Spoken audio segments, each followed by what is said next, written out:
மதுரையில் தேமுதிக நிறுவன தலைவர் கேப்டன் விஜயகாந்த் அவர்களின் முதலாம் ஆண்டு குருபூஜை விழா.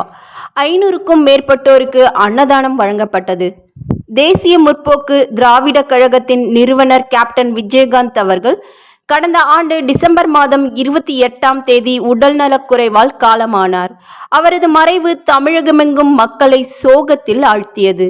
கேப்டன் விஜயகாந்த் அவர்களின் இறுதி ஊர்வலத்தில் 25 லட்சத்திற்கும் மேல் தொண்டர்களின் மத்தியில் ஊர்வலமாக சென்று தேமுதிகவின் தலைமை அலுவலகத்தில் நல்லடக்கம் செய்யப்பட்டது. கேப்டன் அவர்களின் நல்லடக்கம் செய்த இடத்தில் தற்போது கேப்டன் ஆலயமாக மாற்றி தொண்டர்கள் மற்றும் மக்கள் தினமும் 1000த்திற்கும் மேற்பட்டோர் தெய்வமாக வழிபட்டு வருகின்றனர். கேப்டன் விஜயகாந்த் அவர்களின் முதலாம் ஆண்டு குருபூஜை முன்னிட்டு தேமுதிகவின் பொதுச் செயலாளர் பிரேமலதா விஜயகாந்த் அவர்களின் தலைமையில் சிறப்பாக ஏற்பாடு செய்யப்பட்டு வருகிறது. கேப்டன் அவர்களின் ஆலயத்தில் நாளை தமிழகம் எங்கும் கட்சி நிர்வாகிகள், தொண்டர்கள் மற்றும் அரசியல் பிரமுகர்கள் கலந்து கொண்டு சிறப்பிக்க உள்ளனர்.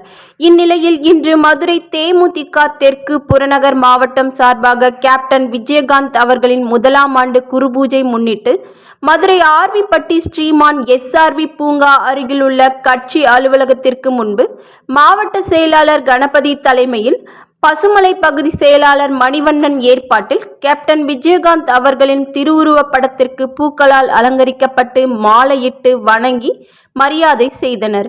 இந்நிகழ்வில் 500க்கும் மேற்பட்டோருக்கு அன்னதானம் வழங்கப்பட்டது.